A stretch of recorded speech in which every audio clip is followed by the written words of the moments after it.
જૂનાગઢ શહેર જ્યાં ગેરકાયદે નશીલા કફ સિરપનું વેચાણ કરનારની સામે પોલીસે કાર્યવાહી કરી છે। એ ડિવિઝન પોલીસે બાતમીના આધારે એક આરોપીની ધરપકડ કરી, જેની પાસેથી ગેરકાયદે રેક્સોટી નામના નશીલા કફ સિરપના જથ્થા સહિત 45,000નો મુદ્દામાલ જપ્ત કરવામાં આવ્યો છે। હાલ તો પોલીસે એનડીપીએસ એક્ટ હેઠળ તેની સામે કાર્યવાહી શરૂ કરી છે। આ કફ સિરપ તે ક્યાંથી લાવ્યો તેને લઈને તપાસ હાથ ધરાઈ છે।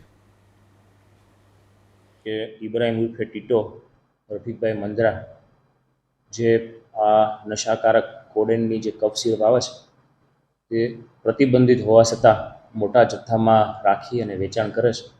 આ ચોક્કસ બાતમીના આધારે A division PI Shri A B Gohil, district PSI Y N Solanki અને ટીમ દ્વારા જૂનાગઢ સુખનાથ ચોક કિશોરીવાડી સિમેન્ટવાડી ગલીમાં રહેતા ઇબ્રાહિમ ઉર્ફે ટીટો મંદરા રહેણાંકના બાતમીવાળી જગ્યાએ પોલીસ દ્વારા રેડ કરતા ટ્રિપ્લોરાઇડ, હાઇડ્રોક્લોરાઇડ એન્ડ કોડેન ફોસ્ફેટ સિરોપ, જેને આપણે કોડેન સિરોપ કહીએ છીએ, તેની 100 mlની કુલ 190 બોટલ મળી આવેલ, જેની માર્કેટ વેલ્યુ છે એ 40,000 રૂપિયા જેટલી થાય છે।